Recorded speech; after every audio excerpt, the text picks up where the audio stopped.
For being here for this important meeting. So with that, we will call the meeting to order. Okay. All right. Hello, I'm Peggy Huang. I am the chair of the SCAG RHNA subcommittee, as well as the chair of the CEHD policy committee. I am also a council member from the city of Yorba Linda. We also have a number of SCAG staff here today, and I would like to recognize some of the RHNA core team members who are present. Joanne Africa, our chief counsel, sitting to my left. Sarah Jepson, acting planning director. Ping Chang, our planning manager. Mayan Johnson, housing and land use planner. And Kevin Kane, our senior regional planner. I want to thank all of you for coming out to learn more about the proposed RHNA methodology and also to provide your feedback. With a show of hands, how many of you who are present today, this is your first RHNA experience? Okay, great. And we will try to make it painless. And just a brief overview of what RHNA is about. RHNA stands for Regional Housing Needs Assessment, which is mandated by state housing law to quantify the existing and projected need for housing by income categories for each local jurisdiction. SCAG is in the process of developing the 6-cycle RHNA allocation plan, which will cover the planning period from October 2021 to October 2029. After SCAG adopts the RHNA allocation plan in October 2020, local jurisdictions will have 1 year to update their housing elements to ensure adequate zoning capacity for the allocated housing needs by income categories. Today's hearing is the third of 4 public hearings for SCAG to receive verbal and written comments on the proposed RHNA methodology. In addition to the 4 public hearings, we will also hold a public information session next Thursday in Santa Clarita. Please see our website for further details. SCAG staff will provide a general overview presentation of the RHNA process and the proposed RHNA methodology. Then we will take questions. After general question session, we will open up the hearing to public comments. A couple of ground rules I want to cover today so we can ensure that everyone has a chance to speak. We are asking that you fill out the sign sheet, and this will ensure that you are included in SCAG's distribution list on the RHNA process. This hearing is scheduled for 2 hours, and we will be following the agenda, copies of which are available in the back of the room. After staff's presentation, we will be opening it up for public comments to better manage our time with the show. How many of you are planning to make verbal comments? Okay, great, thank you. So if you wish to submit a verbal comment, we're asking that you fill out the comment cards and please give your name to one of our SCAG staff. A court reporter is also on hand to record your actual verbal comment.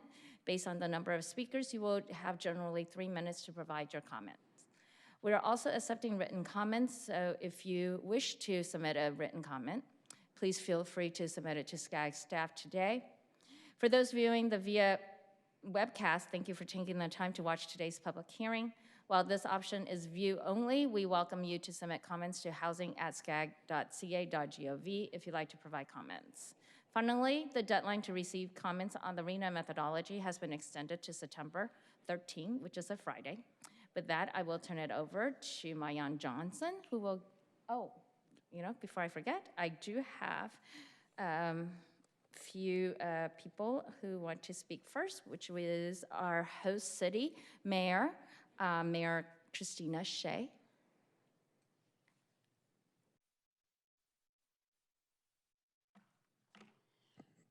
Nice to see you, and I hope you enjoy my seat up there. I feel a little uncomfortable down here. I love your seat. Can I just stay Isn't that a great dais? Great. Somehow something doesn't feel right, but I'll adjust. So on behalf of the city of Irvine, welcome to Irvine, to all of our guests, to our committee, and we just want to say thank you to Southern California Association of Governments for holding this important public hearing here in our community. I do want to acknowledge 2 of my council members that are here, Michael Carroll, this over here, if you would stand up, and Farrakhan. Nice to have you joining us. We spent quite a bit of time asking our residents to come out to support what we're doing here today. When it comes to planning for our future, meeting the needs of our residents is the City of Irvine's top priority. Irvine is a city that was planned and built with a vision. It's a nationally recognized master plan community.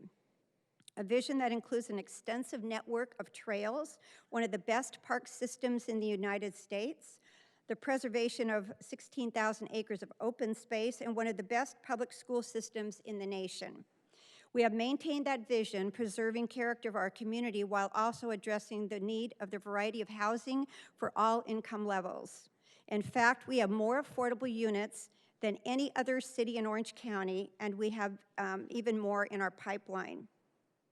A regional housing needs assessment should be based on local input, not arbitrary one-size-fits-all factors. Any proposal that requires an unfair, unrealistic, and unattainable number of housing units will result in a detrimental impact on traffic, schools, city services, infrastructure, and the quality of life for our residents. The RHNA shouldn't just be about building more homes and more density. It should be about building communities. And I know that you're going to do the right thing, and we thank you so much for being here and coming this afternoon. Thank you very much. Thank you, Mayor Shea. Thank you for hosting. I neglected to introduce my fellow committee members. I have Wendy Bucklam from Mission Viejo and also Margaret Finley from the city of Duarte. So, and next person up is another regional council member representing the city of Irvine, Council Member Michael Carroll.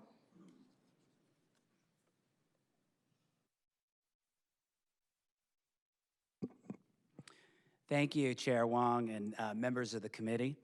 And also thank you to the staff of SCAG for being here in Irvine. On behalf of Mayor Shea and Council Member Khan and myself, I'd like to welcome you to Irvine. And I would like to welcome Chair Wong back, who grew up in Irvine. So we are very happy to have everyone here. And I just want to point out real quickly before I make a few comments as the Irvine's representative to SCAG. I was saying this to some of my friends and colleagues walking in to this meeting. It was really remarkable, and it was actually exciting to see so many people here. I had heard the scuttlebutt was at some of the other meetings that SCAG was hosting were very thinly attended, 2 or 3 attendees, and I'd like everyone to just kind of look around the room and give yourself a round of applause for the public participation here today. You absolutely deserve the accolade. As the city's appointee to the Southern California Association of Governments, I look forward to hearing the public's input on the methodology options to determine future housing needs. RHNA, or Regional Housing Needs Assessment, could significantly impact our community in Orange County and the Irvine community. And we also stress that it should be based on local input. Local input has been developed and vetted over a lengthy and detailed process. This information is utilized for planning and programming of our major transportation and infrastructure projects and by SCAG in its regional planning. The use of local input consistent with Connect SoCal, we believe, will ensure the integration of transportation and land use planning. California is currently experiencing an affordability and housing crisis. However, to apply a broad stroke approach that potentially saddles municipalities with housing unit counts that do not consider market dynamics and job creation in specific housing product types does little to offset the problem. Local elected officials working closely with city planners are best suited to assess our housing needs in a balanced manner. We would like to encourage SCAG, this is on behalf of Irvine, not to adopt RHNA methodology prior to receiving the regional determination from HCD, which is the California Housing and Community Development Department, for those in the audience. Knowing the regional determination prior to selecting a preferred methodology is extremely important. Outcomes are different for local jurisdictions depending on that determination, which will make it difficult to support one methodology over another without specifically knowing the magnitude of this regional determination. And adopting methodology prior to the receipt of the determination will not allow jurisdictions in SCAG and public to properly analyze the potential impact on the jurisdictions that they serve. Any new factors or methodologies that may be introduced or considered during this comment period should be afforded ample time beyond the standard 72-hour agenda period for adequate public review and for assessment of this new information prior to any SCAG committee consideration of preferred methodology. Specific to us here in the city of Irvine, the city of Irvine is the only jurisdiction in SCAG, which is the largest metropolitan planning organization in the United States. It's massive. It's basically all of Southern California except San Diego, that has two major job centers within such close proximity to each other. And we want to get this on the record. We have the Irvine Spectrum and the Irvine Business Complex. And these job centers are about 5 miles from one another.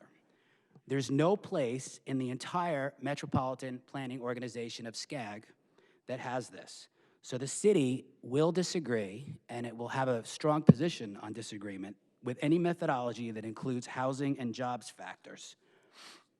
If it was added to the methodology, the city would once again receive a disproportionate amount of housing as it has in years past. And as some of you may know, I'm relatively new to the City Council of Irvine. I'm not new to this community. I am familiar with what's happened in the past with these housing allocations, and I'd like to state some facts. 2 cycles ago, the city was assigned by SCAG 35,660 new units. At that time, that was equal to more than half of our city's total housing inventory at that time of 64,500 units. And the only city in the region to receive a larger allocation 2 cycles ago was this little city called Los Angeles. And they received 112,000 units. In the last cycle, we fared significantly better. We received 12,149 housing units.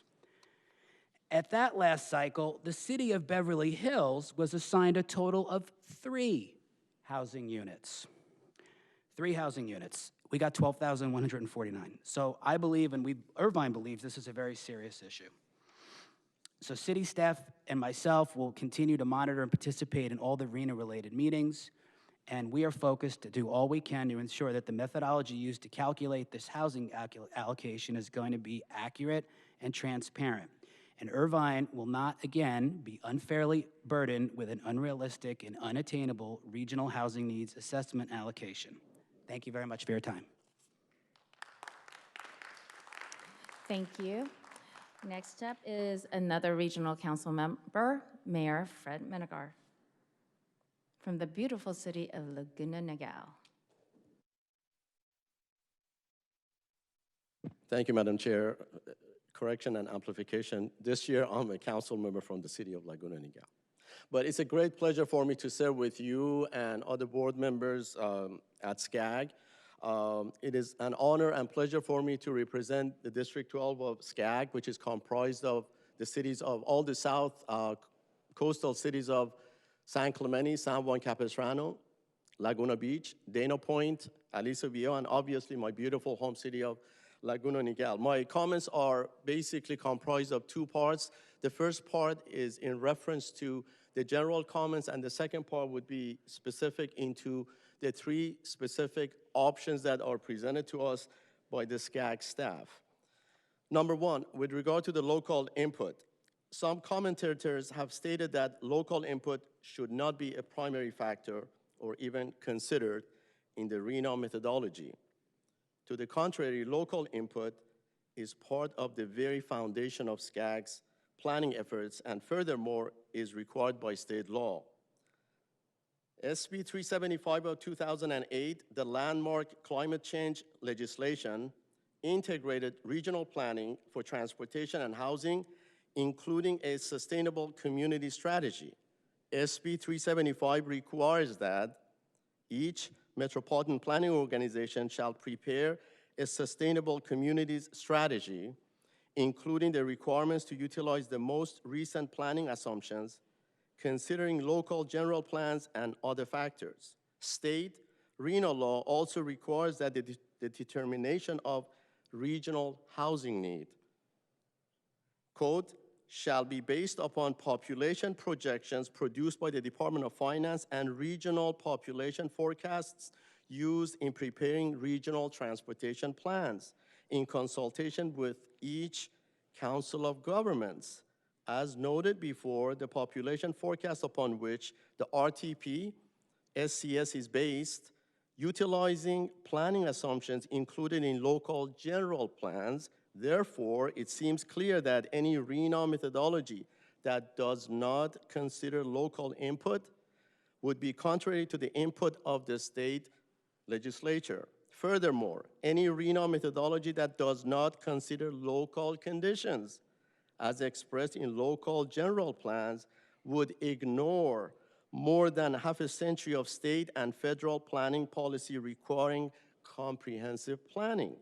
Local general plans and their development policies and assumptions must reflect a wide range of issues, including sensitive environmental resources, such as endangered species, habitat, public safety hazards, such as wildlife, wildland fire zones, flood zones, and geotechnical hazards, and infrastructure constraints such as water supply and the availability of public wastewater systems. Finally, as SCAG staff has correctly noted, in every RHNA staff report, SCAG was required to conduct a survey of local planning factors to identify local conditions and explain how each of the factors are incorporated into the proposed methodology. A simple mathematical calculation of local housing allocations based only on jurisdiction's total population or population within transit-rich areas would render the local planning factor survey completely meaningless and would be contrary to state law. Now, with regard to my final comments in reference to the specific comments on options 1, 2, and 3, in the interest of time, I want to summarize it. Under option 1, with regard to existing need, distribution of existing need based on population does not acknowledge the fact that cities have different levels of vacancy, overcrowding, and cost burden, which are the primary components of existing need, or that cities have vastly different amounts of land, either vacant or underutilized, suitable for housing development. For example, for my home city of Laguna Niguel, this methodology could result in an existing need that is more than 10 times our growth need. Rather than distributing existing need based on current population, a distribution proportional to projected growth based on local input would be more consistent with the state law and long-standing SCAG practice. With regard to option 2, failure to consider local input. Option 2 would not consider local input in determining RHNA allocations. As noted previously, any methodology that fails to consider local input is inconsistent with both state law and long-standing SCAG practice. And last, with regard to option 3, average household size. Option 3 would allocate housing need based upon projected population rather than households. Housing need is more closely correlated with households than population, and basing housing need on population rather than household disproportionately impacts jurisdictions with smaller than average household sizes. I would like to thank you and SCAG for allowing me to talk on behalf of the great 6 cities of South Orange County. Thank you very much. Thank you, Councilman. Before I move on to Mayan for the presentation, I just want to thank all the regional council members who are sitting in the audience for being here. This is just to let everyone know that you're well represented on SCAG. I see Tustin, Councilmember Chuck Puckett, we have Art Brown, Trevor O'Neill, making sure my eyesight works, Michael Posey, Lynn Samata, and Stacy Berry, and I'm pretty sure I missed someone, but I want to thank you so much and Lori Davies, thank you. Thank you so much for coming, and I know that when this matter goes before the SCAG meeting, for regional council meeting, all these council members will be well representing Orange County and LA County and all the surrounding counties very well. With that, I'll turn it over to Mayan Johnson.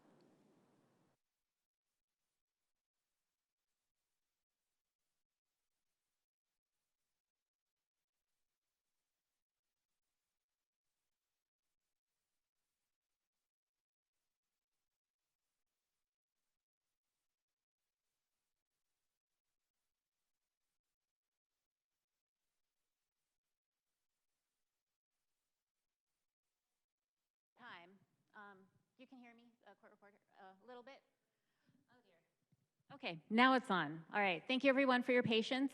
I'm Mayan Johnson. For those who don't know me, I run the RHNA hotline, so you've probably seen my email or have already talked to me on the phone. So thank you everyone very much for coming in today for the RHNA public hearing. This is the third one out of 4 that we're offering, and we'll also have a public information session as well next week. So also in the interest of time, this presentation is usually about over 30 minutes, but I know a lot of you want to comment. So what I'm going to do is keep it on the conceptual level, and I'll go through one example, but we're here to hear your comments as well. So if you do have questions specifically on the methodology, after this presentation, you can come see me, or you can send me an email, or give me a call. So we want to make sure all of you do have time today to comment. So I always start off the purpose of RHNA. The RHNA need represents existing and projected housing need for the planning period. So as mentioned before, that's October 2021 through October 2029. But the housing crisis was not something that happened overnight. So you can see between 1970 and 1980, for every 1 new unit added to the SCAG region, 1 new housing unit, there was 1.74 persons added to the population. But between 1990 and 2000, this ratio had dropped. 1 new unit for every 4.5 persons added to the population. So our population kept increasing, but the number of housing units added were not. So while the past few years, this ratio has improved, 1 new unit for every 3.32 persons added, what this means is that we have a lot of unmet need out there. This problem, this housing crisis, has been a cumulative problem. So what you see today at the state level, the regional level, and the local level, all of that has been built up over decades. So very briefly, there are 5 objectives of RHNA, and our methodology, whatever we adopt. So today we're just talking about the 3 options and any other factors, comments on them, or alternative options. But whatever we select as our final methodology has to further these 5 objectives. And by extension, our final RHNA plan allocation has to meet these objectives or further these objectives as well. So the first one is to increase the housing supply and mix of housing types, tenure, and affordability within each region in an equitable manner. Number 2 is to promote infill development and socioeconomic equity, along with protecting environmental and agricultural resources. The third one is promoting an improved intra-regional relationship between jobs and housing. And the fourth one, allocating a lower proportion of housing need in income categories where they're already over-concentrated. So we're trying to avoid giving jurisdictions more of the same, particularly for jurisdictions that have a high percentage of lower income households. The fifth one is new for this cycle. It's known as Affirmatively Furthering Fair Housing, or AFFH. This is modeled after the HUD definition, which in a nutshell basically means that we're not perpetuating historical segregation patterns based on protected classes. And also we need to further access to fair housing across all community groups. So brief overview of the RHNA process. We will receive a regional determination, hopefully in the next coming weeks, from HCD, the California Department of Housing and Community Development. They give us a regional numbers. This is by all 4 income categories for the region. Once they give us that number, we apply a methodology to that. And so that's why we're here today, to go towards developing a final RHNA methodology. The methodology is applied to the regional number, and that's how you get individual draft allocations. Once we have the draft allocations out of early next year, there'll be an appeals process, and then we'll adopt our final RHNA allocation in October of next year, and you'll have about another year to develop and adopt your local housing element update and submit that to HCD. So the 3 options that are outlined in the proposed methodology, these are all based on RHNA subcommittee feedback and also feedback from our stakeholders. Each option applies different components in different ways. So SCAG staff wanted to present something, just not more of the same, but we wanted to look at how you can apply different methodologies using different formulas.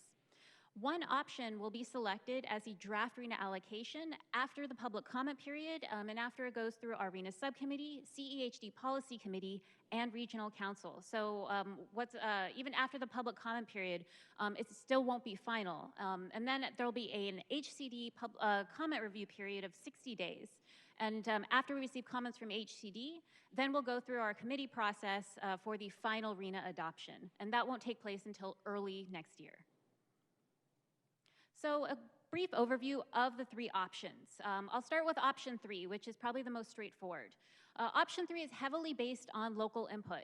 Local input is collected from jurisdictions. SCAG staff went to all SCAG jurisdictions. It's 191 cities and 6 counties. The local input was collected on household growth, population growth, employment growth, and other factors. And these local input is also used for our regional transportation planning. That's our Connect SoCal plan. So it's an integrated process. So option 3 heavily relies on local input as the basis. We'll also add a social equity adjustment to that, and I'll explain in a few slides how that works. And also just I appreciate you taking pictures of these slides, but also you don't have to take pictures of all slides. It is available online right now too if you're trying to save storage space on your phone like I always am.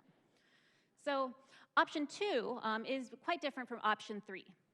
Option 2 looks at a jurisdiction share of population, so that's existing population, and then it looks at a jurisdiction share of population within high quality transit areas, or HQTA. HQTAs in our transportation planning are areas that have 15 or more minute headways during peak hours for bus services and for commuter rail, although the 15-minute headway does not apply to commuter rail stations. And then the social equity adjustment is applied to that. So in contrast to option 3, it does not contain local input as the basis for its distribution. Option 1 can be considered as a hybrid of 2 and 3. You have local input as one of the basis, that'll be known as projected need, but then the second part would be known as existing need. Once HCD gives a regional determination, they give us just one number, so it's not separated into projected or existing. But for existing need, we're going to, that is the remainder left over for the region after local input projected need has been applied. So option 1, existing need, is based on a jurisdiction share of population, share of population within an HQTA, and also regional undersupply of permits issued. So in a nutshell, that means that if your jurisdiction has not built a lot of units in comparison to its population, that means that it will receive part of that share. So if you have been issuing a lot of permits, you won't get the share of regional undersupply. And I'll explain a little how that works. So going into the more technical aspects. Option 1, it's a multi-step process, but as I mentioned before, once you determine what existing need is for the region, 70% will be based on a jurisdiction's share of regional population. Then 20% is based on a jurisdiction share of regional population within an HQTA.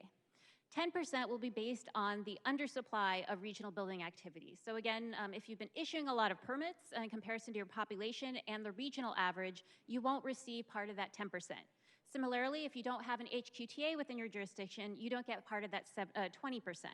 So a jurisdiction's existing need would be based on these three components. The next part is social equity adjustment. So I know many of you have seen this chart before, but for those new to the RHNA cycle, it is something you have to look at graphically to start getting what it's all about. So let's just take an example city, City A. So City A has an existing distribution of 36% for very low income households. Right now, its county level is 25%. So you can see that there's a high concentration of very low income households in City A in comparison to its county.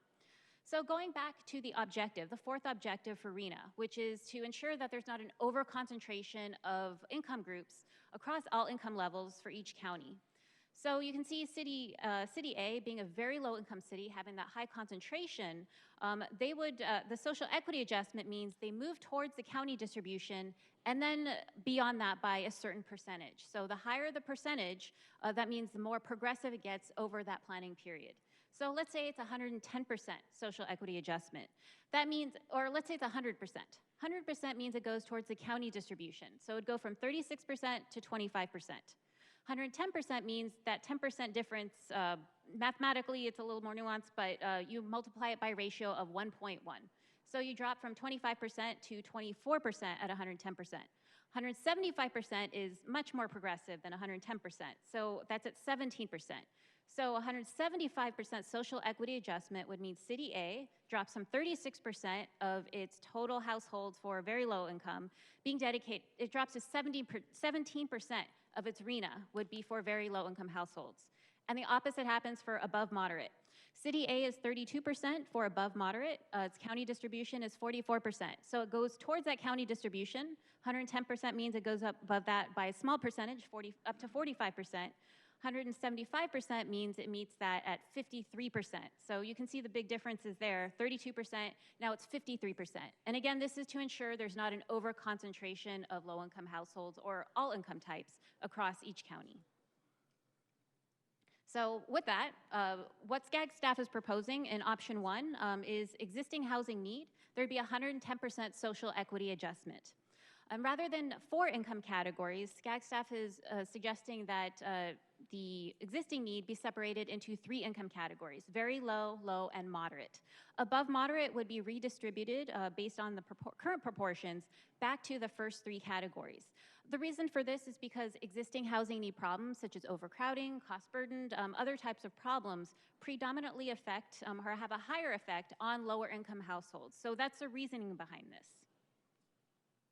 The next step is determining projected housing need. So you start off with a jurisdiction share of regional projected household growth. And again, that's based on local input. Next, there's a future vacancy need by owner and renter applied. And so that's a percentage of regional projected household growth. That is a needed component because if it was just 0%, that means there would be 0 units for a new family to move into your city. So you do need a certain percentage of vacant units to sustain household growth. The next part is jurisdiction share of replacement need. Replacement need is for housing units lost due to fire or other natural circumstances. They do need to be replaced in order to maintain household growth. So that's how you get a projected housing need for each jurisdiction. Next would be a 150% social equity adjustment applied. That is a little higher than the 110% for existing need. But then you get 4 income categories. And then you add them together to get a jurisdiction's total RHNA need under option 1. Option 2 is a little more straightforward. You take the regional determination given by HCD. 80% is assigned based on a jurisdiction share of regional population. 20% is based on the jurisdiction share of regional population within an HQTA. So there's no differentiation between existing and projected need. Next, 150% social equity adjustment is applied. Option 3 is similar to calculating projected need from option 1. We start off, instead of household growth, we start off with a share of regional population growth. So this is gathered, we select a horizon year based on the total growth, the total RHNA number that's given by HCD. We compare that to the closest number from our local input to the total growth reported. So whatever is closest to that, that's the horizon year we'll use. So for example, if it was 800,000 units, then we would select the horizon year of 2035, even though RHNA goes to 2030, because 2035's household growth is around 880,000 or so. So we would select that year, and then from that, we would determine each jurisdiction's share of regional population. So similar to option 1's projected need, we do a future vacancy rate, and then we also do a replacement need to get the total housing need under option 3. Option 3 then has a 150% social equity adjustment to get 4 income categories. So a question we get a lot is, how do options affect different jurisdictions? Some jurisdictions have HQTA, some don't have any at all. So the next few slides, I'm just going to cover option 1 briefly, just so you get a sense of how you can get different numbers. But again, come see me during the public comment period or after the public hearing today if you do have technical questions that I haven't covered in this presentation. So City A and City B, you can see City A is urbanized and it's within County X, while City B is a suburban community within a different county, County Y. City A, most of its population is within an HQTA, but City B has no HQTAs.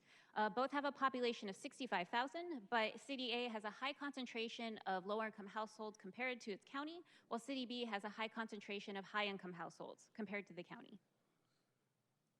So first we do existing need. So for this example only, we're just assuming that regional existing need is 250,000. And so 70% is assigned to need based on population share, 20% is based on share of population within an HQTA, and 10% is assigned to based on share of regional permit activity or lack of. So you can see you apply 70% to that total, 20% and 10%.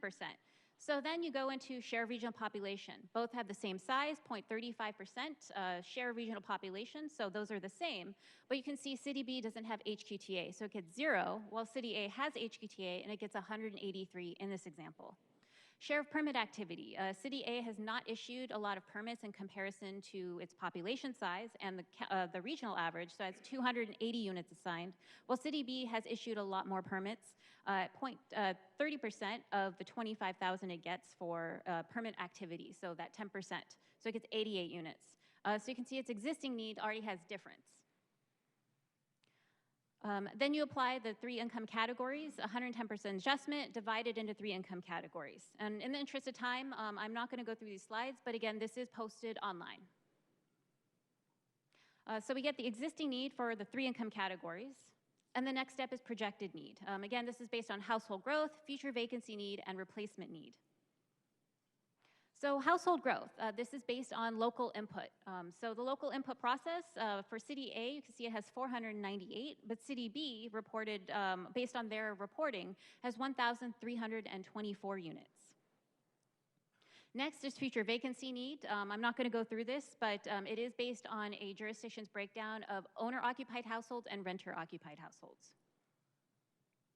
The next step is replacement need. This is based on surveys that we sent out to all of our jurisdictions earlier this year. So City B indicated they replaced all units, so they get 0. City A had a few more units they still need to replace, so that's 24. So you add up 3 components together. Then you apply a social equity adjustment. Just calling this out, you can see that City A's very low income categories at 30%. Compared to its county, it has a high concentration of low income households. With 150% social equity adjustment, it gets to 22.9%. So that means that its very low income households is 22.9% of its projected need would be for very low income households. You can see City B's above moderate is currently at 55%. Its county is 41.5%. So it drops its above moderate requirement for projected need in this case is 34.6%. So you can see it drops versus its existing distribution. So you total the 3 and 4 categories together to get the total RHNA units for each jurisdiction. So I'm going to skip over the next few slides, but again, come see me after the presentation, and I can hopefully answer your questions. So a brief comparison of the options. Again, existing need being separate from projected need. Option 1 is the only one that does that, while option 2 and 3 treat the regional determination as one number. For option 1, there are a higher total number of lower income categories because it separates above moderate for existing need into 3 income categories. So it does raise the numbers there. Emphasis on HQTA, option 3 does not, but the other 2 have some component built into that. Accounting for recent building activity, only option 1 does. While all of them do have a social equity adjustment, though option 1 treats existing needs separate from projected need. And finally, local input as a component, both option 1 and 3 do have local input as a basis, whereas option 2 does not use that in its formula. So the full proposed methodology, we have copies here today, along with all of the survey results. They're also posted on our RHNA webpage at www.scag.ca.gov/RHNA. The full survey responses are there as well, and we also have a tool to estimate a jurisdiction's RHNA allocation based on the 3 options. So the next steps, and again, the comments today or during the public comment period are not necessarily, you don't have to limit them to these 3 options. So we're looking for other formulas, other components, any alternative options. SCAG staff will review all comments submitted. So we're at the 3rd of the 4 RHNA public hearings. Next week, we'll have our last one in the evening, 6 to 8 p.m. in the Inland Empire, and we'll also have a Santa Clarita public information session on August 29th. The next steps after the public comment period closes, we have on October 7th, the RHNA subcommittee meeting. We'll be selecting one option based on all of the comments received. The next step is a tentative meeting scheduled for October 21st. The RHNA subcommittee's recommendation will be forwarded to the CEHD meeting. And the next step after that, the Regional Council will review that action on November 7th. After Regional Council approval of one option, SCAG staff will submit that to HCD for their 60-day comment review period right after the November 7th action. So again, public comments, we look forward to your comments today. You can either submit them verbally or you can also submit them written. You can submit them today or also to housing@scag.ca.gov. This is the third out of the fourth presentations, and for the fourth presentation, if you have any good jokes you'd like to share, please also submit them to housing@scag.ca.gov. Make sure you get your comments in by September 13th, and SCAG staff will review all comments, and we'll also post them online. So with that, we'll be more than happy to, or I'm turning this over back to Peggy, Chair Wong, and we look forward to your comments today. Thank you. Thank you, Mayan. Staff has been working very hard on this, on these proposed methodology. Before I move on, I believe our past president, Margaret Finley, has a few comments. Thank you, Peggy. First of all, thanks for having us here. It is really great to see so many people come out. I know Orange County has strong opinions on things, and we appreciate that. And in your honor, I did wear my beach wear to the meeting here. So, and Mayan is great. I've heard this presentation probably 12 times, and I still am kind of glassy-eyed, Mayan, when I leave here. So anyway, thank you once again for a great presentation. I don't think you can open a newspaper or really a local magazine at all without hearing about housing here in California and the need for it. We've seen it coming, and frankly, I'm not really sure we've handled it well. The annual number of housing permits issued in the SCAG region is only about a third of the annual number that was issued in the 1980s. Again, a lot of reasons. Many of you are involved with local government, so you know the reasons as well as many of us do. I've been on the Duarte City Council and Mayor for now 29 years, and this is something that, again, it kind of creeped up incrementally on us, but now we are being forced to handle this and do it pretty quickly. An important component of regional planning is thinking about the impacts beyond each of our jurisdictional boundaries. There isn't one entity that caused all of this to happen. And I think our housing needs, they do cross jurisdictional boundaries. We need to look at this as a collective problem with collective solutions. So I look forward to working with all of you, our whole RHNA subcommittee, we do. And I look forward to hearing what you have to say on this. Like I said, I've known a lot of people from Orange County for a long time, and I appreciate your points of view just as I do from all of our counties in the SCAG region. Thanks very much again for having us here. Thank you, Margaret. Just to let everyone know, all our hearings are public, so you can join us by web, or you can come down to SCAG headquarters and participate in the process.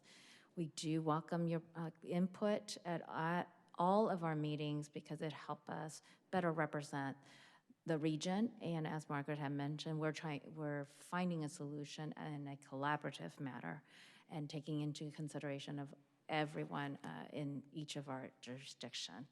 We have a lot of comments, so I'm going to limit public comment period to 3 minutes. So I will start. Again, if we have received the public comment cards, and if there are additional, go ahead and provide it to SCAG staff. We have on right now 22 public comments, and we're going to limit it 3 minutes because we're only here for till 3 o'clock, and so that should get us right to the very end. Okay.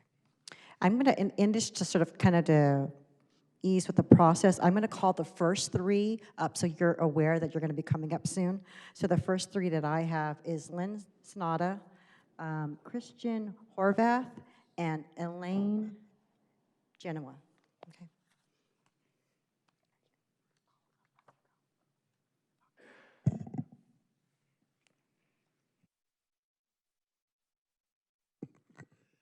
Good afternoon, everyone. I was going to want to give an award to Mayan for being the fastest speaker on a topic that is complicated in the shortest amount of time. So great job on that.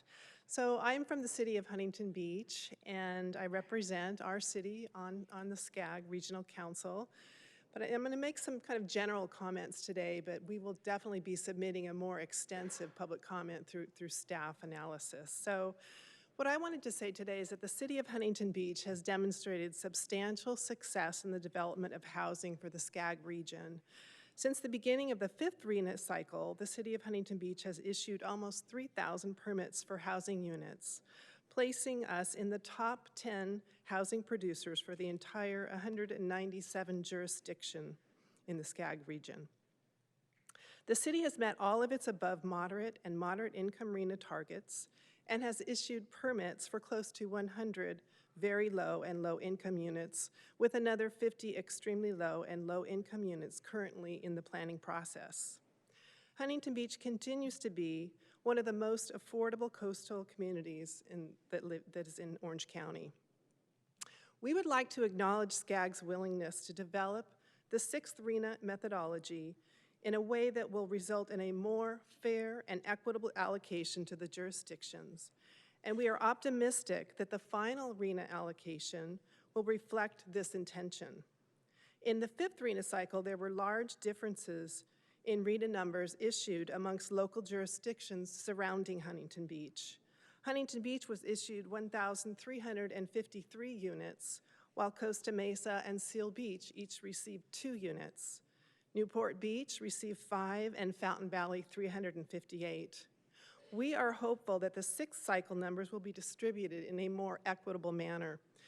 We recognize that housing is a regional issue and hope that SCAG recognizes that the success of the region depends on the ability of the cities and the counties within the region to implement the RHNA targets that are allocated to us.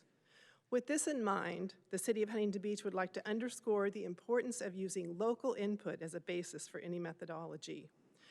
If a methodology is chosen that ultimately results in a substantial numbers of cities being unable to become compliant in their housing elements, then we aren't accomplishing the mission that we're supposed to be doing at SCAG. In addition, we request that SCAG consider adoption of the methodology only after HCD has provided the regional allocation. We're pleased that SCAG's done more extensive outreach this cycle with the understanding that SCAG will utilize the comments provided by Huntington Beach and other Orange County COG jurisdictions to further refine the data, correct inaccurate information, and present meaningful changes to the methodology. Thank you for the opportunity to comment. Thank you, Lynn. Councilmember Horvath?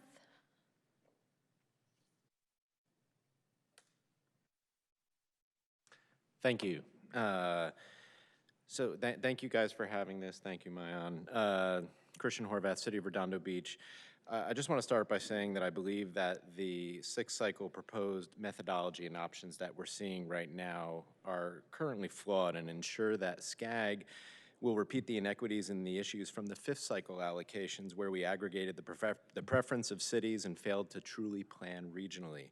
SCAG should allocate housing need using population-weighted density coupled with objective measures consistent with the goals of advancing environmental, sustainability, and social equity using the following factors: regional share of housing units, housing costs, the share of multifamily housing stock, the share of subsidized housing, access to high-quality transit, the ratio of jobs to housing, and the share of regional jobs within a short commute.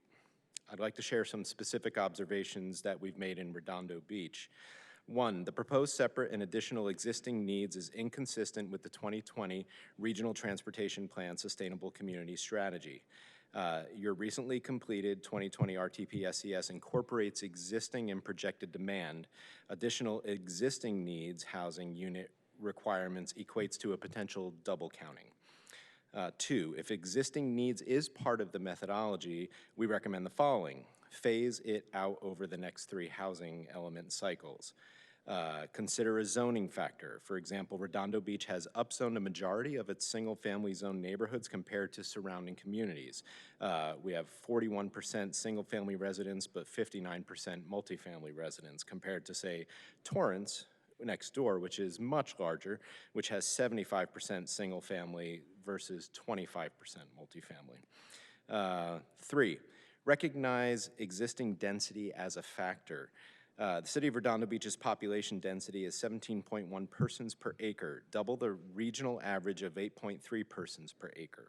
Redondo Beach ranks 21st among SCAG's 197 member city and counties in population density. Redondo Beach is built out much denser than most of the surrounding jurisdictions in the subregion, which has resulted in much higher burdens on infrastructure, parks, schools, roads, sewers, and other services, which you've heard mentioned previously. 4, as required by state housing law, incorporate a jobs to housing ratio factor.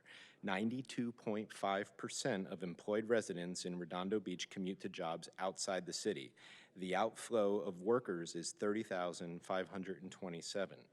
Redondo Beach has a significantly lower ratio than all surrounding communities except for Hermosa Beach.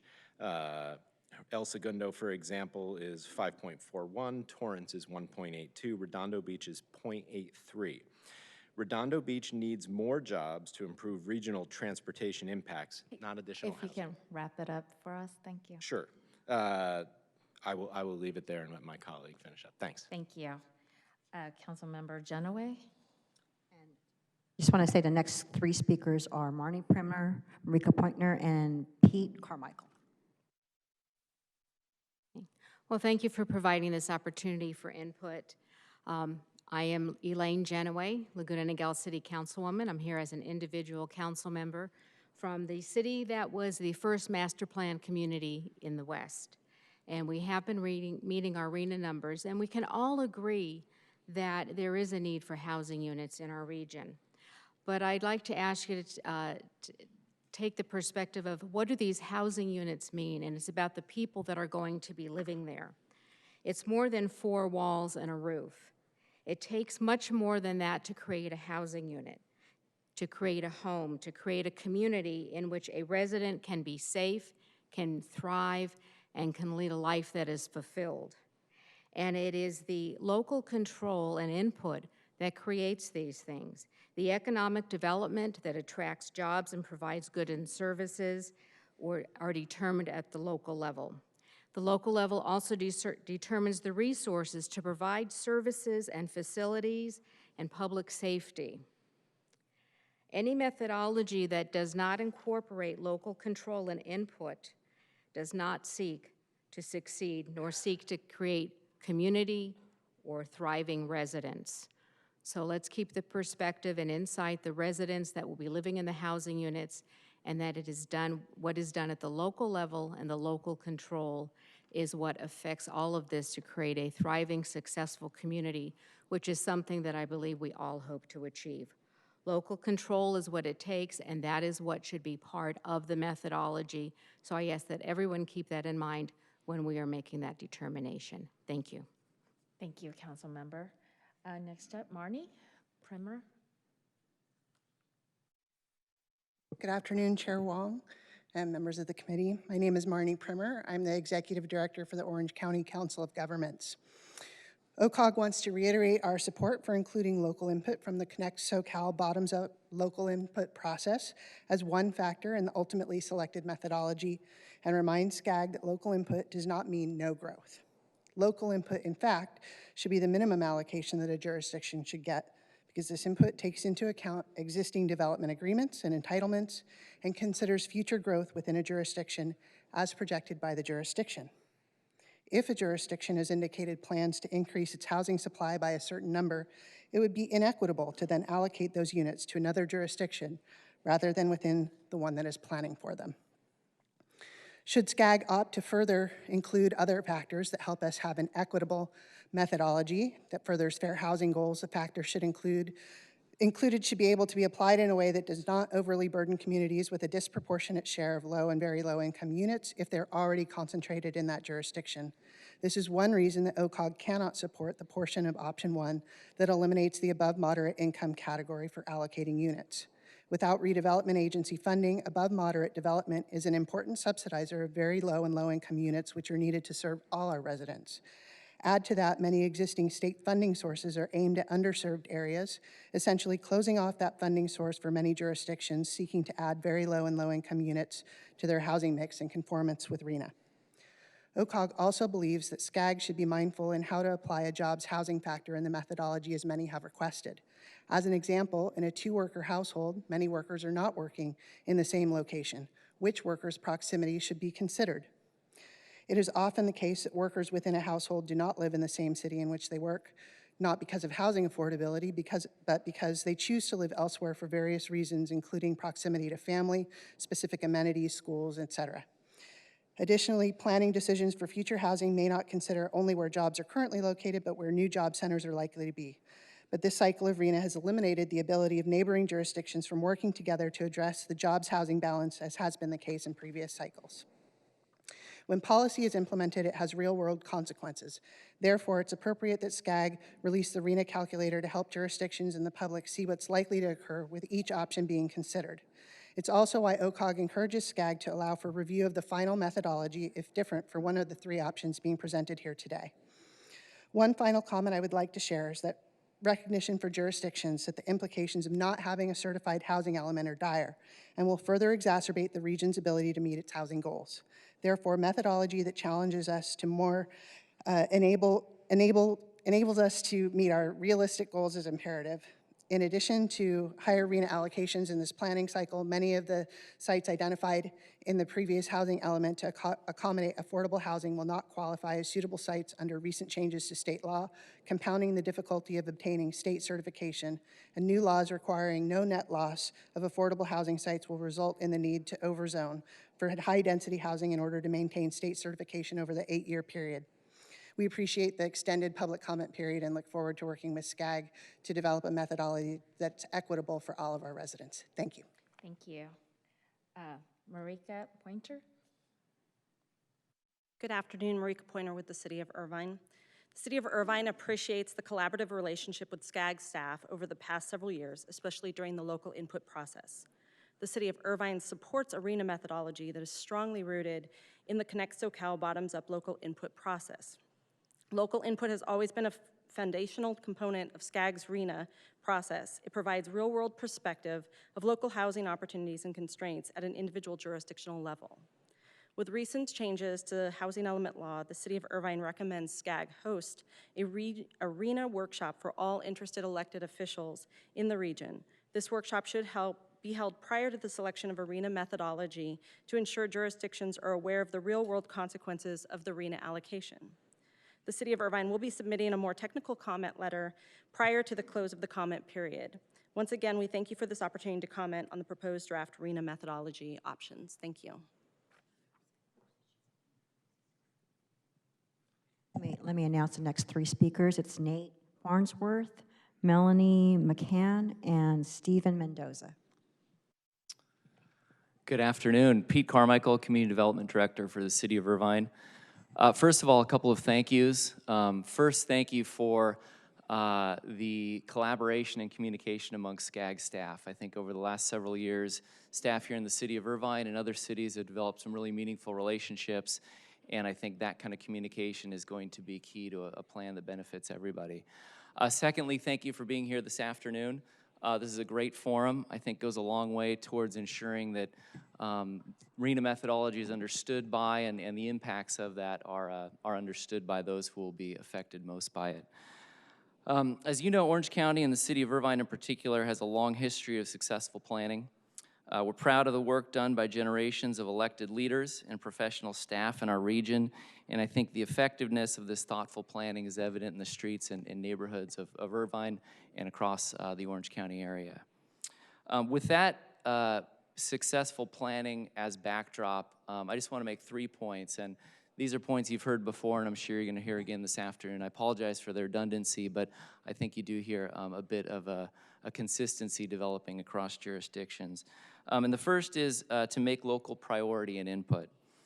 Let's work together to leverage the good planning that I've described to develop a collaborative plan that reflects the community, basing that plan on the input of the local jurisdictions that have been responsible for the consistent and thoughtful planning over the last 2 generations. Second, let's ensure that cities get credit for the good work that we are already doing. Over the last several years, as a growing city, Irvine has issued more permits than any other city in the county by a very wide margin. Further, as you've heard, the city of Irvine has the largest affordable housing portfolio in the county and one of, if not the largest in the SCAG region on a per capita basis. And important to note, most of that is at the low and very low affordability levels. These factors should be accounted for and appropriately weighted in the methodology. And then lastly, just a note on the sequence at which we're taking this methodology. It's very difficult for cities, residents, and stakeholders to understand the various methodologies that are being considered when, one, we do not have a regional determination or total housing number from the state, and two, there are still new metrics and factors being introduced by various stakeholders, such as jobs to housing ratio and adjustments to a social equity factor. Determining the methodology after we know how it will affect the jurisdictions is a more transparent and a more appropriate sequence of events, and we urge you to shift the timeline. I will note with the recent change in schedule, it does look like you're making an effort to accommodate that, and it's very much appreciated. Again, thank you for your time, and thank you for your collaboration. Thank you. Nate Farnsworth.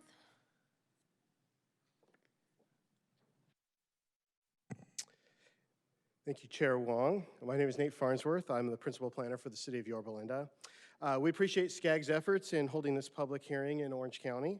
We express our thanks to the RHNA subcommittee, the CEHD committee, regional councils, SCAG staff, for all of their efforts in attempting to establish an equitable RHNA that complies with the state housing law and addresses the state's housing crisis. Throughout this process, it appears that there are two general groups forming. The first are those who feel that local government is the main reason that there are not enough housing units being constructed and feel that they want to make sure that the input from local governments is not included in the methodology. The second are those who believe that local government input provides a critical lens in the methodology. The McKinsey report is often cited by affordable housing stakeholders as for the validity of the housing crisis. What is not mentioned often is that the recommended solution to the housing crisis in this report rely heavily upon the local input process. Here are a couple key points that the report raises.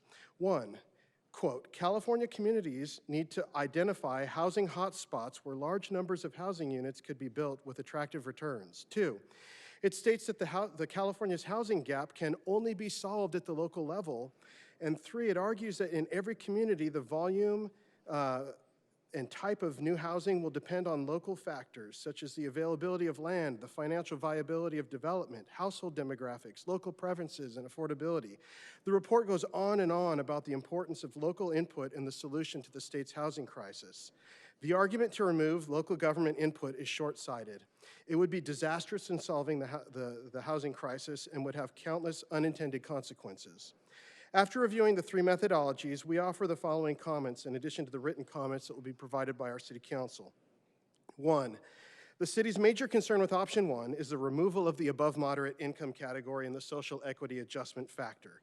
However, we would be more supportive of a higher social equity adjustment factor that includes the above moderate income category in a revised option one methodology. Two, the city is adamantly opposed to option two as it completely ignores the local input process and utilizes a one-size-fits-all mathematical approach. It is totally contrary to the RHNA objectives as well. The city does not see any correlation between existing population and projected housing need. The results of this methodology would be catastrophic to many jurisdictions throughout the region. If one were to assume a regional determination of between 660,000 and 800,000 housing units, option two would result in an increase of between 600 and 735% on average when you compare the jurisdiction's total RHNA to its own projected growth. In fact, 30 jurisdictions would see an increase of 1,000% or more beyond their projected growth. To further underline the inequity of this option, 40 jurisdictions would receive a RHNA total less than their own projected growth forecast, which would result in the rest of the region carrying the responsibility for that projected growth. We thank you for your comments. We're most supportive of option three, but thank you for your time. All right. Melanie McCain.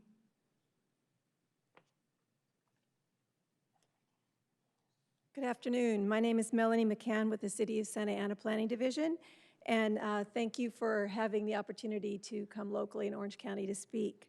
As folks have mentioned, the HCD determination is key. And we all are in this room are hopeful that they'll come back with a number that's reasonable, because regardless of our methodology, if that number is unreasonable, we'll all have lots of challenges. Again, I'd like to thank SCAG for allowing us the tool to look at the 3 different methodologies. For Santa Ana, if you take a determination number of 500,000, it could range from an allocation of 2,000, 5,000, or 11,000 units in a city that's 98% built out. The other issue that's been mentioned is the high-quality transit areas. In a city like Santa Ana that has a robust transit system, a lot of that, which has historically been supported by folks of financial need, it would put an undue burden on a city like Santa Ana or another urban city like Long Beach, for instance, that has that characteristic. The social equity factor, we think, is definitely of merit, and we would actually look for an opportunity to increase that percentage number as appropriate. Again, we look forward to working with SCAG and our fellow cities to work together to better understand all of these complex components of the methodology options. And we look forward to submitting a more formal letter and working through some of these dilemmas. Thank you so much. Thank you. Stephen Mendoza. And the next 3 speakers are Barry Curtis, Laura MD, and Brian James.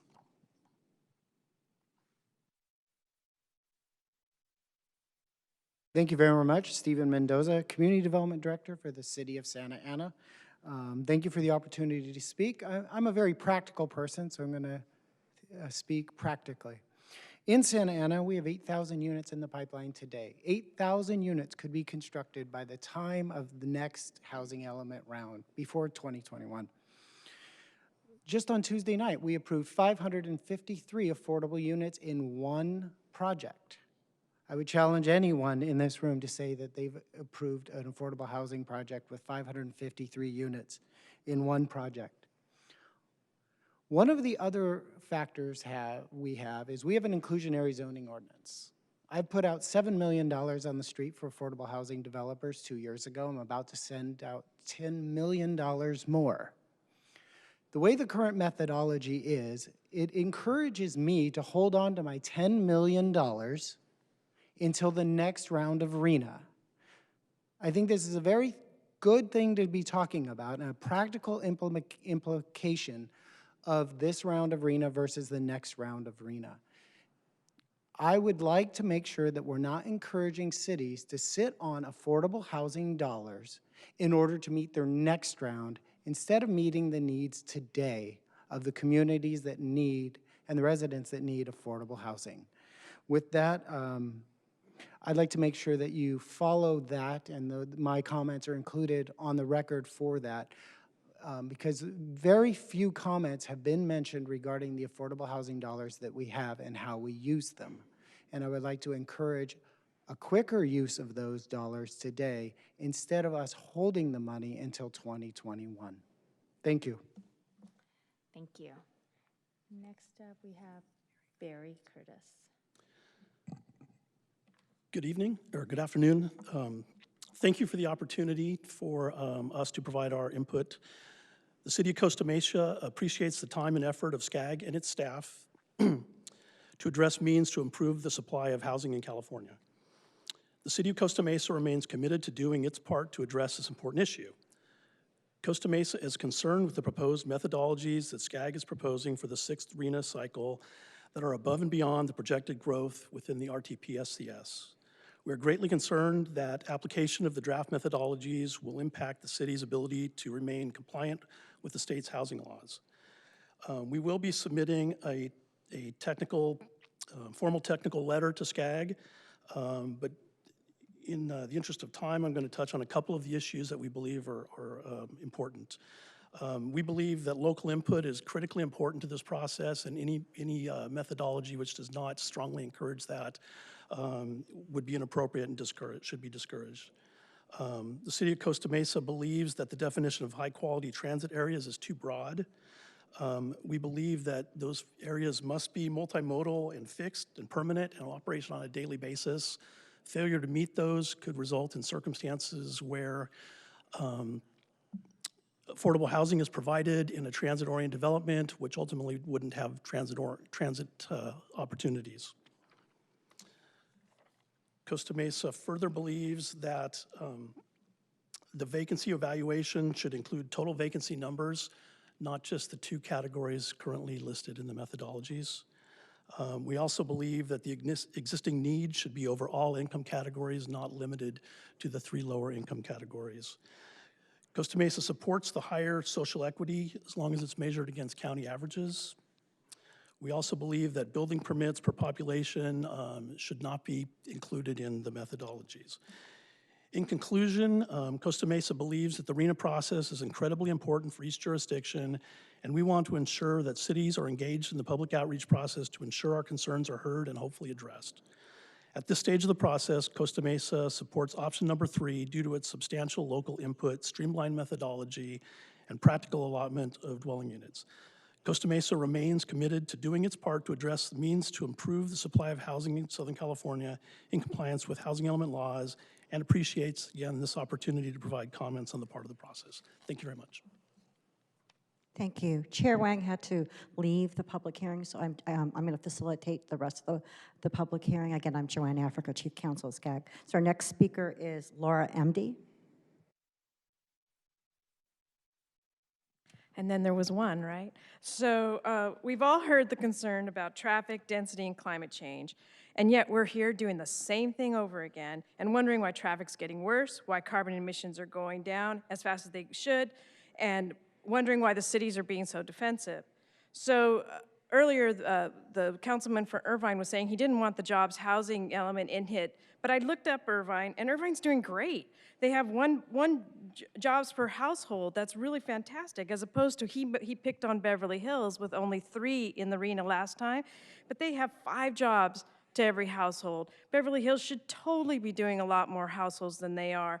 And so which is why I think we need to understand that the third RHNA objective that was stated is that promoting an improved interregional relationship between jobs and housing, yet none of the methodologies are doing that.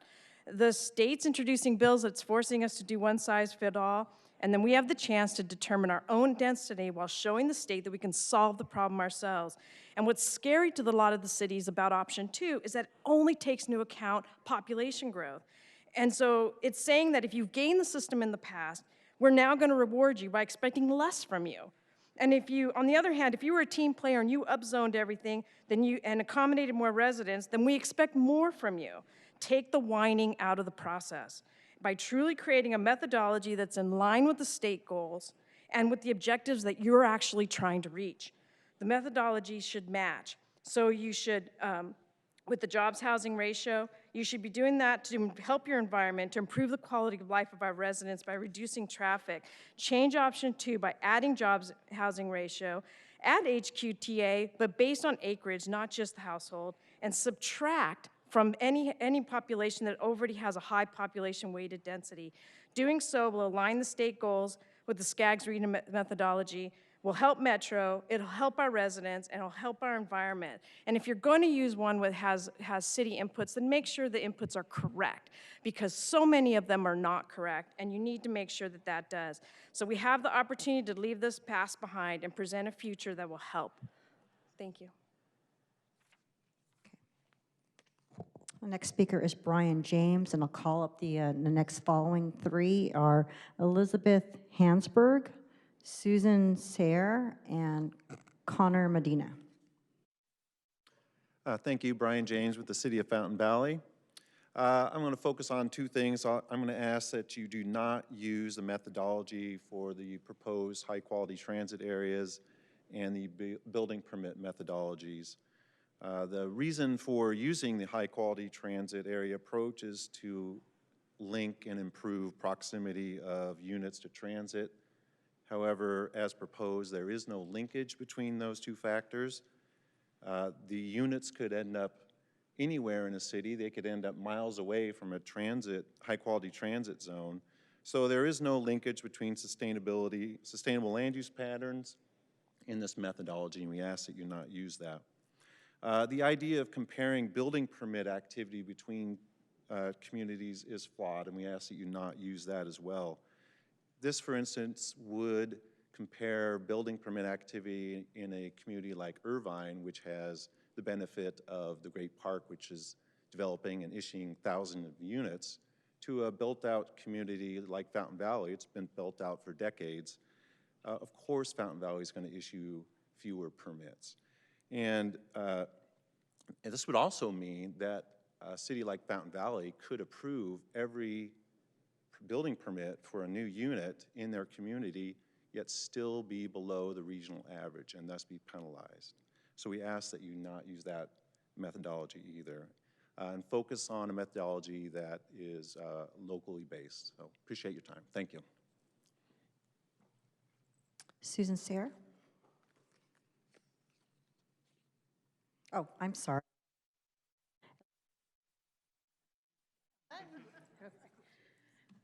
Good afternoon. My name is Elizabeth Hansberg. I am the co-founder and the director of the original YIMBY group for Orange County People for Housing.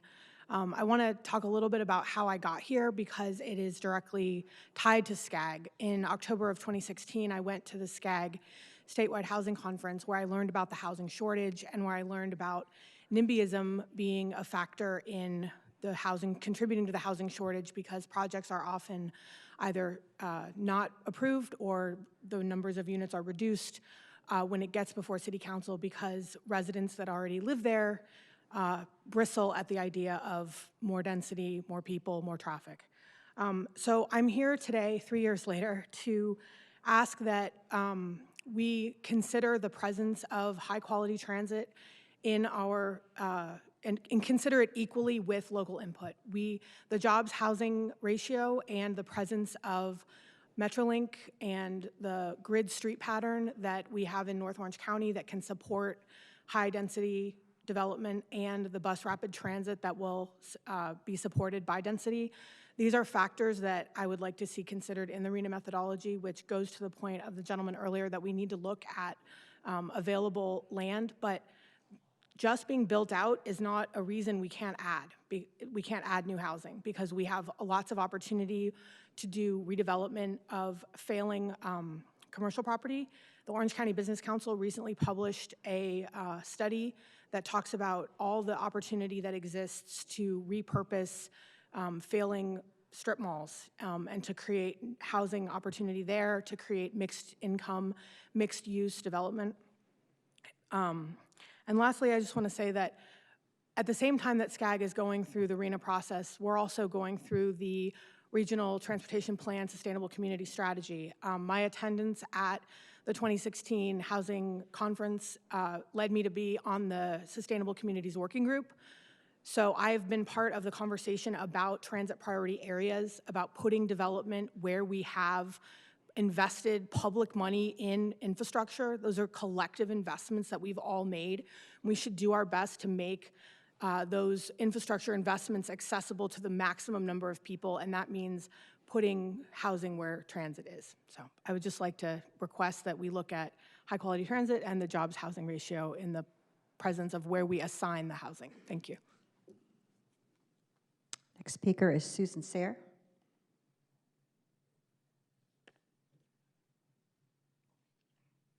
Hi, good afternoon. My name is Susan Sayre, and I'm an Irvine resident and for a long time. And I have 3 questions and or issues. First one, Irvine has very overcrowded streets. We have fairly severely congested streets, and so is the freeway near here, both the 5 and the 405. don't have good public transportation. But the other thing I haven't heard anyone mention is we have very severe parking deficits. Both the city streets and all our shopping center areas, you can't find parking places. I think that the RHNA number should take this into consideration too, as well. Also, I happened to Google how many colleges, universities, and vocational institutions are there in Irvine. There are 120, according to Google. And so therefore, are student housing needs being taken into consideration for deciding what the RHNA numbers assigned to the cities are? And my third issue is affordability terms are not in perpetuity. They last 25 years, 30 years, or maybe even 15 years, I don't know. So for projecting future housing needs, are you taking into consideration the number of units whose affordability period is expiring? Thank you. Okay, next is Connor Medina, and I'll call up the next three after. Dale Helvig, Kimberly Adams, and Jose Trinidad Castañeda. Good afternoon, members of the committee and SCAG staff. My name is Connor Medina, and I'm the Government Affairs Specialist for Orange County Business Council. OCBC released the 2019 to 2020 Workforce Housing Scorecard in July of this year. The scorecard illuminates the modern trends in workforce housing and captures an accurate snapshot of all aspects of the county's housing market. Specifically, the scorecard uses data from each of Orange County's 34 cities to predict a shortfall of 114,031 housing units by 2045 as job growth substantially outpaces new housing unit production. The other 5 counties encompassed by SCAG are also seeing their housing crises exacerbated. This is extremely likely unless our region acts now, creatively and aggressively. The total new units for the region proposed by the Regional Council, around 430,000, is not enough to address current and future workforce housing challenges. OCBC asks SCAG to reconsider the number of units planned for the next RHNA cycle to account for the growing need for both affordability and availability throughout Southern California. OCBC will also be submitting written comments to SCAG regarding the 6th RHNA cycle, and this will include the Workforce Housing Scorecard. Thank you for the opportunity to provide OCBC's input. Thank you. Dale Helvig. Yes, I'm Dale Helvig. I'm a resident of Santa Ana for 29 years, and thank you for letting me speak today. I'd like to bring up a few items. One is the density factor ought to be considered. Santa Ana is the most dense city in Orange County. We're 98% built out, as you heard another speaker say. In order to meet all the RHNA goals, all we're doing is adding 5-story apartment complexes. 553 units was approved on Tuesday, and as far as the parking goes, 1 parking spot for each unit. Some of them which were 4 bedrooms, and that's because of the requirements from the state that's mandated this. So we're gonna have a parking problem that's even more prevalent than what we had before. But the thing is, we're adding only 5-story apartment buildings. We can't add anything else, it seems like, because of the space limitation in order to meet the goals. Well, Santa Ana met the goals with over 2,500 more units than were projected or required by RHNA for 2018. We have over 8,000 in the pipeline. There's probably going to be another 800 added before the 2021 numbers are complete. But what does that really get us in the long run? You know, because the clock will restart and we'll have to meet the next set of goals. We're not going to be rewarded for doing everything we can right now to meet the needs of the community. So I think that ought to be factored in as well as far as rewarding people, rewarding cities for meeting the goals. And I don't know what's being done for cities that don't meet goals, and that ought to be also looked at. As far as the high-quality transit area, looking at the slide up there, it looked like cities were penalized for meeting the high-quality transit, which is required or essentially needed for greenhouse gas emissions and everything else. And so they're getting penalized for having high-quality transit. You know, that just seems backwards to me. You know, we're doing things to help out, and that it doesn't seem to work that way. So those are the main items that I think ought to be looked at, and I hope you guys look at them as well. Thank you. Kimberly Adams. Hi, good afternoon. I am here, I'm actually with California YIMBY. I'm Regional Organizing Director in the Orange County area. And I noticed that there's an inequitable representation of the people who are actually going to be impacted by your decisions because they're working. It's 1 o'clock to 3 o'clock, and so there is an inequitable representation. I'm here to bear witness for the people that are impacted by the scarcity and unaffordability of housing right now. We are in the midst of a housing crisis. Multiple families are living in one home. People are moving out of state because they can't afford to live where they grew up. My daughter is 26 years old. She cannot afford rent. She pays over 40% of her income on rent. So there are people who are suffering from crushing commutes, which leads to our environmental issues. In order to reduce our carbon emissions, we need to eliminate the commutes that are occurring. People cannot afford or find a place to live near where they work. The majority of Californians support increased housing supply. This was done by a California YIMBY poll, as well as independent polling partners PPI. So 62% of Californians are in favor of transit-oriented communities. So we cannot succumb. It's really unfortunate. The reason why RHNA is so needed is because we have people who want to keep the status quo. The status quo continues racial and economic segregation, racial and economic segregation. The problem is we have people who want to keep that status quo, and they're loud and they're organized, and it's preventing equity that we so sorely need. So we can't succumb to that. We need to, we are growing, and we need to accommodate that growth. Thank you. Okay, next is Jose Trinidad Castañeda, and then following him will be Kenneth Stahl, Grace Peng, and Holly Osborne. Good afternoon. My name is Jose Trinidad Castañeda, resident of the city of Fullerton. I'm here today to speak on behalf of over hundreds of thousands of young people just like me who aren't able to attend this meeting. I consider it an enormous privilege to be able to speak with you all and share some of my experiences. However, that's not the case with everyone. And just to provide a millennial perspective, I hear a lot about how it's a reward for cities to consider a very long period of no growth, no housing growth. And I don't believe that's the case. I believe that if someone is campaigning to run to serve the city on a housing authority board like a city council, then it is not their duty to say no to housing. It's their duty to really contemplate and consider yes to housing. And it's something that we haven't seen really up in North Orange County.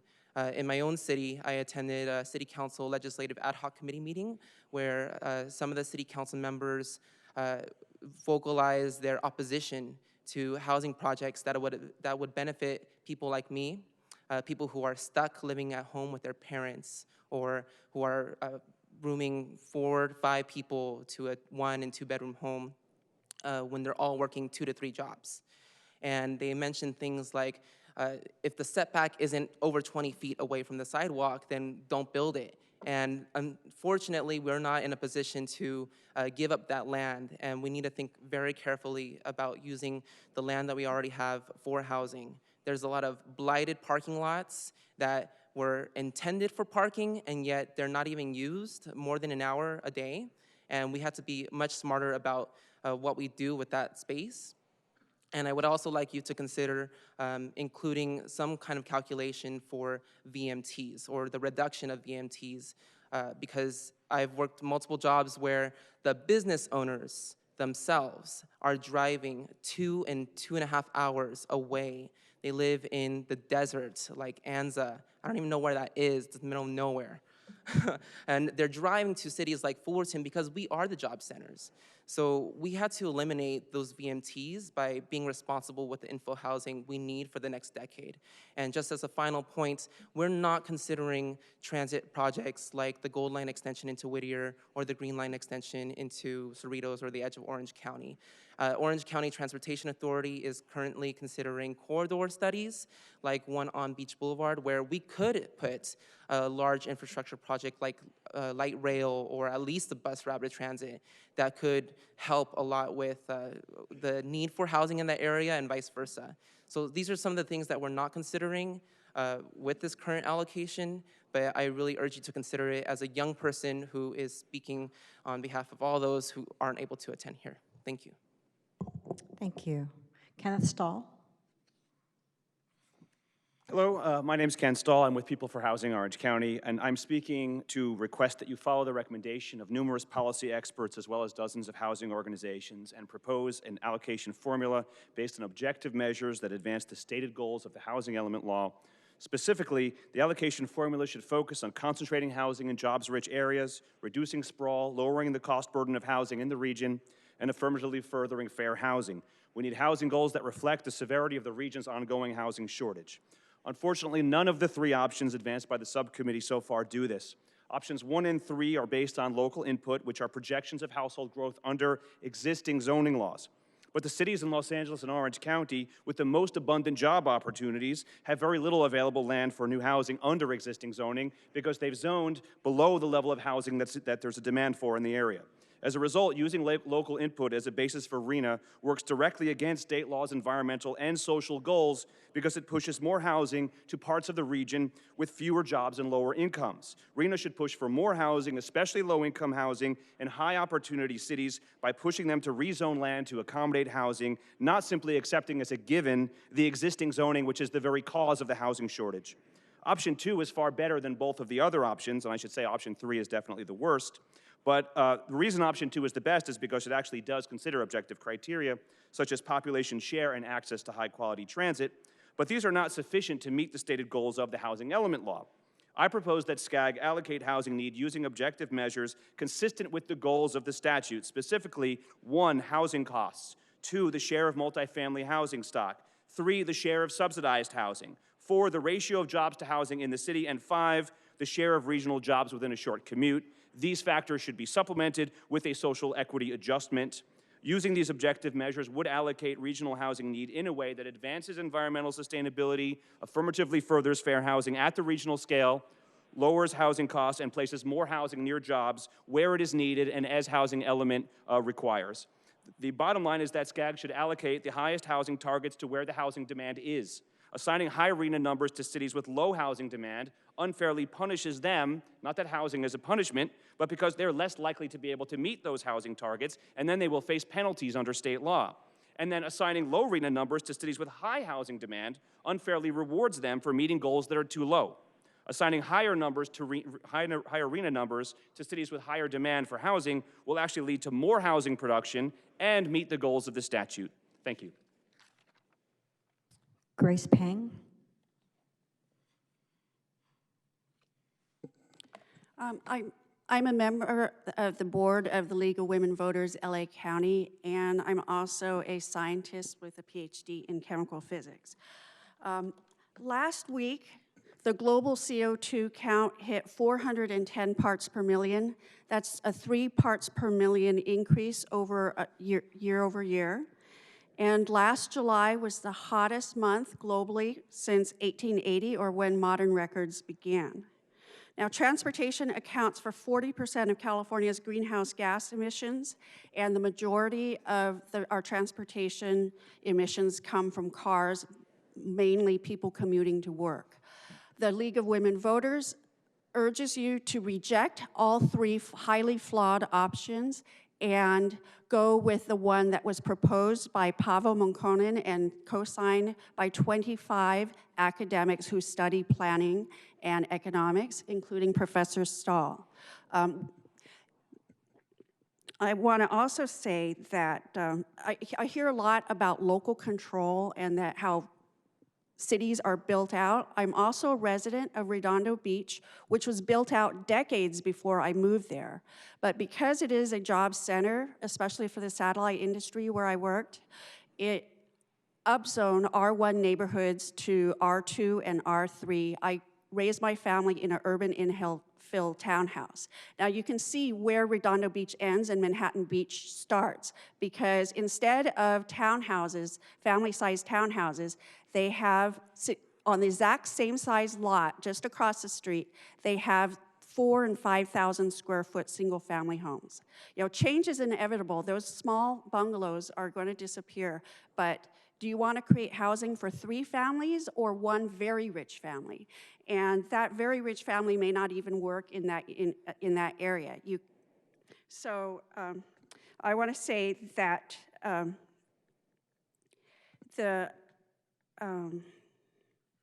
that people who are working in your community, they are already your neighbors, they're your daytime neighbors. Give them the opportunity to shorten their commute. This will make by not planning for these people, they're not going to disappear. They're just going to become more traffic. Allow them to shorten their commutes and see their children more. Thank you very much. Okay, next is Holly Osborne, and the following 3 speakers are Lauren Davies, Octavio Silva, and Jennifer Lilly. Good afternoon. My name is Holly Osborne. I'm just a private citizen from Redondo Beach. And there have been several variations and options suggested, introducing new parameters to the algorithms that you have. And all I'm asking for is, when is a spreadsheet going to be available to the public so that they can test these new options? And many other people have said that question in the same way, because it is important that the cities be able to look at them before just to evaluate them, let's put it that way.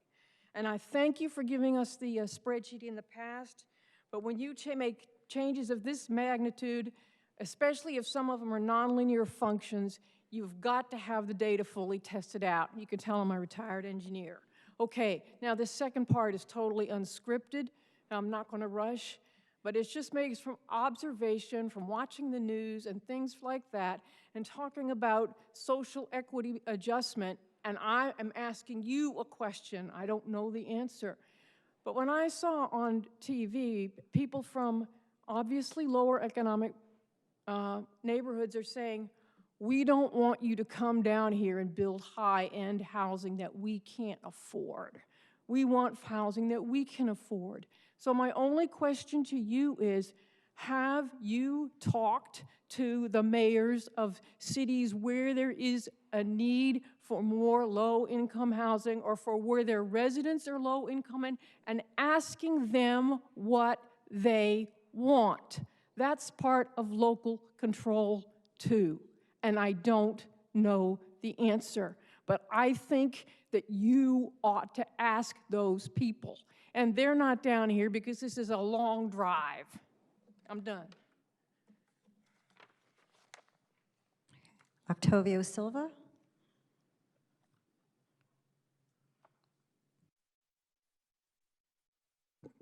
Hi, good afternoon. My name is Octavio Silva. I'm with the City of Rancho Palos Verdes Planning Division. Thank you for having us out this afternoon to provide comments regarding the proposed methodology.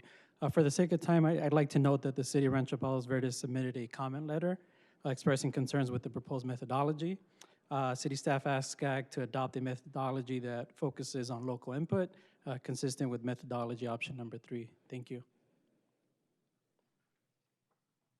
Okay, next is Jennifer Lilly, and our final 2 speakers will be Judith Gass and Jaime Murillo. Good afternoon. Thank you for this opportunity. My name is Jennifer Lilly, and I'm here with the City of Brea. In the interest of time, I'll simply say that we agree with the statements made by several of the Orange County cities that have spoken today and the letters that you've received regarding unintended consequences, careful consideration of local input, and a fully vetted methodology.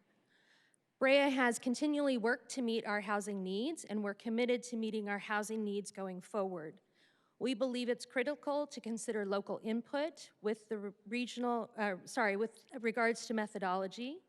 We believe methodology shouldn't be chosen with the regional numbers out, and we have concerns, as stated earlier by the City of Santa Ana, with the potential gap or penalty in the spending of affordable dollars currently or for the units built prior to the next housing cycle. Thank you very much for the time. We look forward to this collaborative process. Okay, I apologize. I think it's Lauren Davies is next.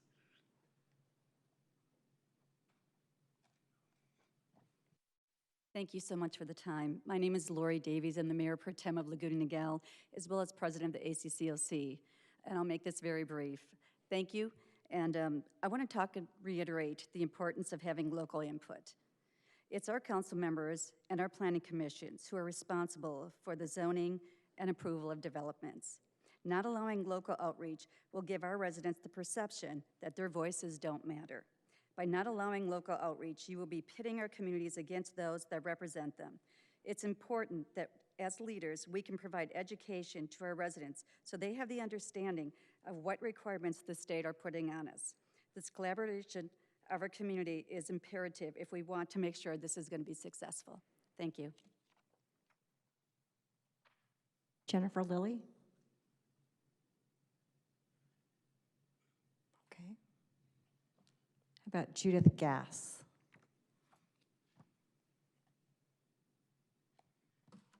Hi, thank you for the opportunity to speak. This is my first RHNA public hearing, didn't really know what to expect. I am surprised that the folks associated with the DI, including the chair, left in the middle of public comment. To me, that's highly unusual.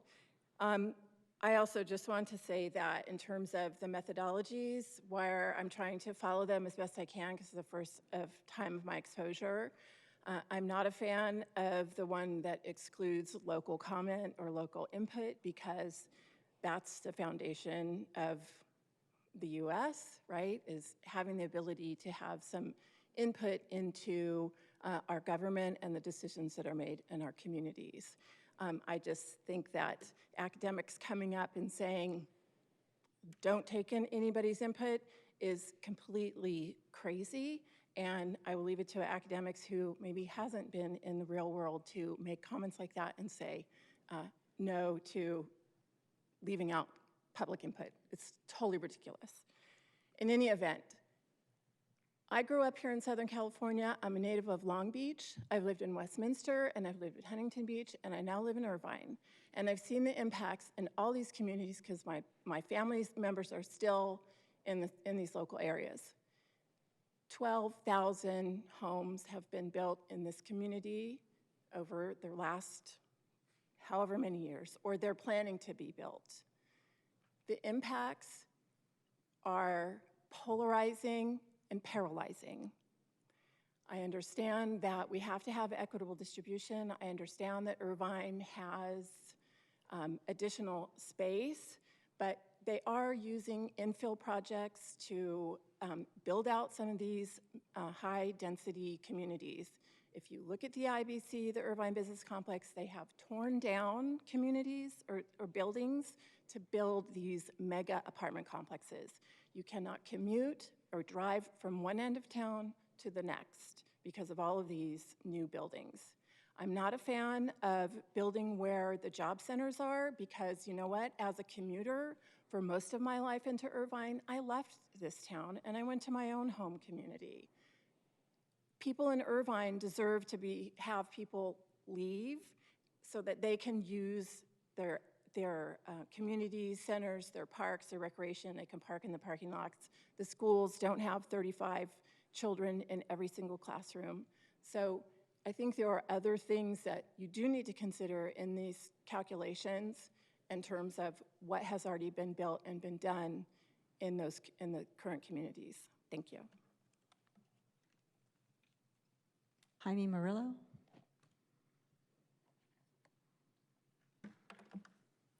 Good afternoon. My name is Jaime Murillo of the City of Newport Beach.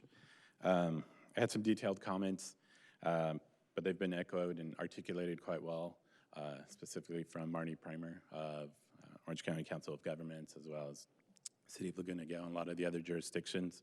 But I just want to reinforce the importance of local input into the RHNA process. We believe local input is a very foundation of SCAG's planning efforts and is required by state law. Therefore, we're not supportive of option 2, which completely ignores local input. With that said, we do have some concerns with both options 1 and 3, which do rely on local input. Option 1 does allocate growth based on local input. However, it doesn't acknowledge the fact that cities have different levels of vacancy, overcrowding, cost burden, which are all components that were attributed to the unmet housing need and are being redistributed to cities. The City of Newport Beach was identified in prior SCAG data that was provided as not having any of these factors that contributed to this unmet housing need.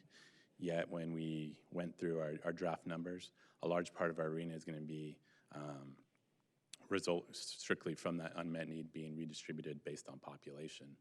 So based on that, there's already a social equity factor being applied, and then we're further concerned with the elimination of the above moderate income and being redistributed back down to the lower income categories. It's going to further result in a higher social equity factor being applied to the city, and we're very concerned with the changes to state law, how difficult it's going to be to adopt a compliant housing element. And lastly, with regards to the replacement need component, we believe that factor should take into account demolished units based on the net of the city's production during the planning period. Currently, the replacement need identified for the city is 75, which was based on demolitions of units on the same site and that weren't replaced on the same site. But when you look at the city's record in the last planning period on a net basis, the city has issued over 1,700 building permits for new units, including over 92 building permits for affordable units. And therefore, a replacement need factor that says we need to replace those units in the next planning period, it's not fair in that we've already replaced them in this current planning period. So we just like to recognize that maybe that replacement need be recalculated based on a net calculation. That's it. Thanks. Last speaker is Steve. Just Steve.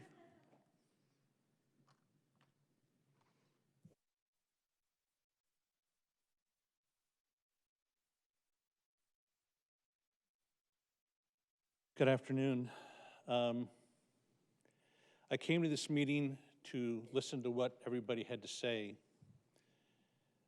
but your recording of this meeting is both rude and distracting. You can pick one spot with a telephoto lens and still be respectful to the speakers and those attending. You have a right to video, but I have a right to speak and listen without somebody walking in front of the podium, back and forth, moving the camera up and down, and distracting. This is your responsibility on how you're recording the area. It is extremely disrespectful to myself and the audience, in my opinion. Can you name one city that has signed an agreement with you and one city that has not resisted your inflated numbers? Can you name just one city in California, and I'm including up north and down south, that has not resisted you? Why is that? Simply asked, name one jurisdiction that has not resisted your plan. Before the next meetings, I would like you to consider advising cities of your meetings, of colleges that offer classes to understand your current methodology and a math class to grasp the math numbers presented and the percentages sleight of hand presented today. I don't know who you were trying to confuse, but you thoroughly confused me with all those numbers. And that's all it is sleight of hand. Up north, I attended one of these meetings because I have a home up there, and they installed low-income housing project that turned out to be a crime-infested project, taking up much police resources. These developers, the developer from up north was located in San Diego, made quite a few dollars with this project, then leaves, and the responsibility of policing who they move in there is left to the city, and the cost goes to the city. That is one of my concerns. Thank you. Okay, thank you. Last call for Jennifer Lilly. Oh, she did. I'm sorry about that. Okay. Okay, I think, is there no other speakers for this public hearing?